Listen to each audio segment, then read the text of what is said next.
Greetings from the House of Representatives. This is your state representative, Cary-Condotta, with a weekly update.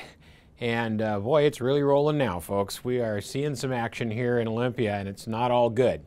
But let's start with something that is good. This morning it was announced that the ports will reopen, or the ports are reopened thanks to some intervention from the federal government.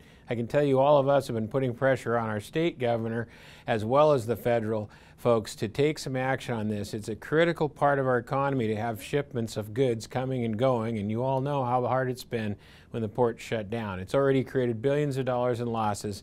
Today the news is they're back at work. However, the dispute is not settled. We'll keep you up to date on this.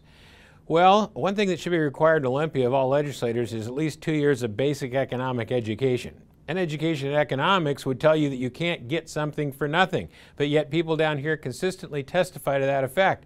We can raise the minimum wage to $12 or $15 and have no effect on jobs. We can offer paid leave and paid family leave, and we can offer paid vacations. We can put all this into the package, and the net effect will be nothing on the economy or on employment.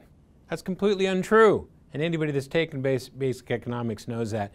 Those bills were all heard before the Appropriations Committee this week, and let me tell you, the shocking one is the fiscal note that people don't realize. If you raise the minimum wage, it raises the cost of government dramatically. Just raising minimum wage alone would cost billions of dollars. However, if you take the ripple effect of everybody above that minimum wage, it would be staggering, and you can expect gigantic tax increases. Now, what does that mean?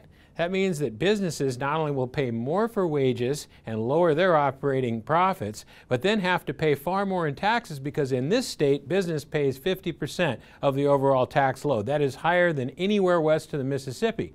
So businesses get hit twice. Do you think they'll be hiring more people? Do you think they'll be expanding? Do you think they'll be coming to Washington State?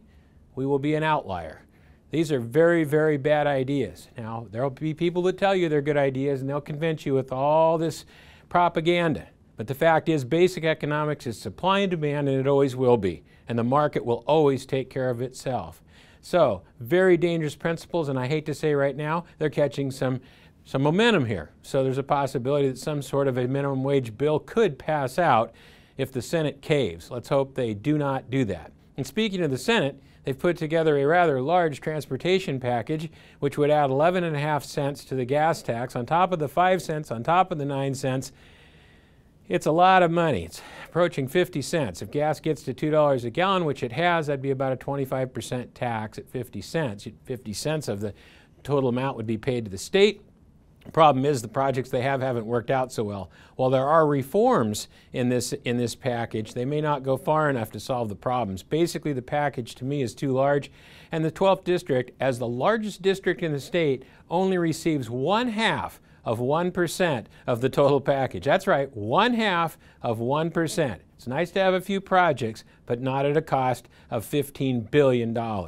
So we're on defense again. It's less bipartisan than it's been, and I expected it to go that way, and the budget is next. So stay tuned. It's going to get crazy, and maybe some of this bad stuff might just roll your way. Let's hope not. This is your state representative, Cary-Condotta, on defense here in Olympia.